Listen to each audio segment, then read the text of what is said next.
E se a nossa busca incansável por independência, essa sede de ser dono de si, de conquistar, de controlar tudo, não nos levar à liberdade, e sim um tipo sutil de escravidão? Somos formados acreditando que liberdade é fazer o que queremos, ou que ser livre é ser tão independente a ponto de não precisarmos de ninguém. Como se de alguma maneira nós conseguíssemos viver uma liberdade plena, totalmente desprendido de qualquer amarra da realidade que nos rodeia, ou até mesmo das que estão dentro de nós. Afinal de contas, o que é ser livre?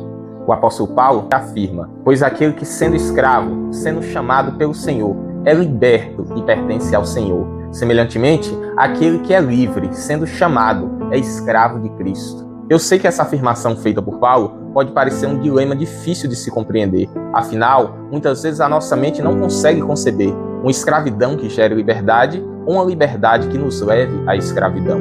A verdade é que a liberdade que a nossa natureza humana oferece nos escraviza. Ela nos prende a nossos desejos, expectativas, ganâncias, conquistas e até mesmo as nossas realizações pessoais. E aos poucos, percebemos que nos tornamos escravos do pecado, que promete prazer, mas entrega a culpa, do trabalho excessivo, que promete realização, mas rouba a alma, da ganância, que promete abundância, mas nunca se satisfaz, da vaidade, que promete reconhecimento, mas exige constantemente um novo aplauso. É irônico falar isso, mas morremos tentando conquistar para finalmente viver a liberdade, mas nunca vivemos realmente esse tão sonhado estado de liberdade. Martinho Lutero descreve essa condição humana de forma profunda ao afirmar que o homem não é livre por si mesmo, está por natureza curvado para dentro de si. Ou seja, a nossa independência, ela nos escraviza ao nosso próprio ego. Filósofos como Aristóteles já afirmavam que o verdadeiro escravo é aquele que não governa a si mesmo. E Sêneca dizia que ninguém é livre se for escravo de suas paixões. Tomando essas afirmações como premissas, a pergunta que nos fica é: quem de nós, por mais disciplinado que seja, consegue governar a si mesmo, a ponto de não ser escravo das suas próprias vontades? De fato, não existe liberdade absoluta. Ou servimos ao pecado e à nossa própria vontade, ou servimos a Cristo.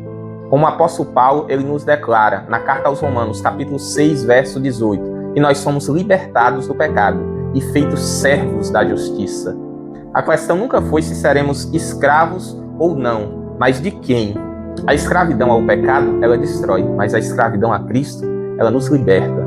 E quando entendemos isso, percebemos que a verdadeira liberdade não está em romper todas as amarras, mas em estar ligado àquele que nos criou. Você pode até pensar que é impossível viver essa verdade, mas a graça faz o impossível.